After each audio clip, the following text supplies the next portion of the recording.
ஆற்றல் நிறைந்ததாக அது மாறுகிறது. உரோமையர் 15ஆம் அதிகாரம் 1:7. உரோமையர் 15:1.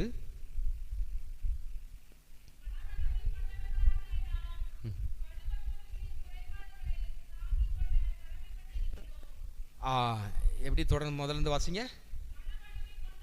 மன வலிமை கொண்டவர்களாகி நாம்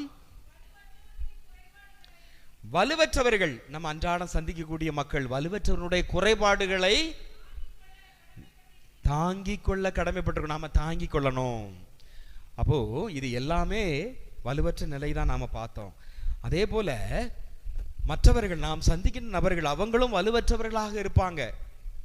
அப்ப அவங்களை தாங்கிக் கொள்ள வேண்டும். கணவன் மனைவி வலுவற்றவர்களாக இருப்பாங்க. சில நேரத்தில் சரியா பேச தெரியாது, சில வேலை தெரியாது. கணவன் சில நேரத்தில் வேலை செய்ய தெரியாதவங்களா இருப்பாங்க. தாங்கிக் கொள்ளணும். நம்ம பிள்ளைகள் நம்ம வேலை பார்க்குற இடத்துல குறைபாடு உள்ளவர்கள் இருப்பாங்க. உடல் பலவீனம், உள்ள பலவீனம். அப்ப அதையெல்லாம் தாங்கிக் கொள்ள வேண்டும். அது ஒரு குறிப்பிட்ட காலத்துக்கு தான். அதுக்கு பிறகு அதுதான் பின்னால என்ன ஆகும்? அது வல்லமை உள்ளதாக அது மாறும். 7வது வசனம்.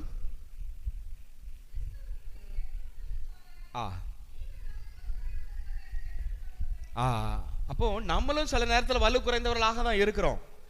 ஆனா ஆண்டவர் நம்மளை ஏற்றுக்கொள்றாருல. நாம பாவிகள் தான், ஆனா ஆண்டவர் ஏற்று. அதே போல மற்றவர்களுடைய தவறுகள், மற்றவருடைய குறைபாடுகள், மற்றவருடைய வலுவற்ற நிலை, அதையும் நாம தாங்கிக் கொள்ள வேண்டும், ஏற்றுக்கொள்ள வேண்டும். ஏன்னா நம்ம வலுவற்றலா இருக்கும்போது கிறிஸ்து நம்ம ஏற்றுக்கொண்டார்.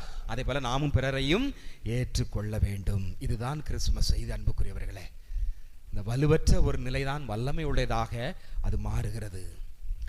லூக்கா நற்செய்தி 2ஆம் அதிகாரம் 10வது வசனம். இந்த இயேசு கிறிஸ்து பிறந்தது யாருக்காக? நமக்காக. இதோ மாபெரும் நற்செய்தி உங்களுக்கு அறிவிக்க போகிறேன். ஆண்டவராகிய மெசியா உங்களுக்காக பிறந்துள்ளார். அதே போல எசாயா 9:6 வாசியுங்கள்.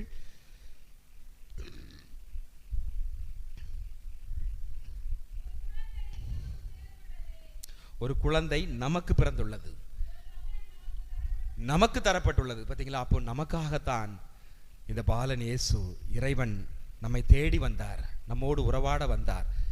பலவீனமான 4 நிலைகளை தேர்ந்தெடுத்து அதை பலமுள்ளதாக மாற்றினார். எனவே நாம் செய்ய வேண்டியது, புனித அத்தனாசியார் சொல்லுவார், கடவுள் மனிதனானார். எதற்காக? ஏனெனில் மனிதன் தெய்வமாக வேண்டும் என்பதற்காக. நாமளும் அவரை போல மாற வேண்டும். God became man so that man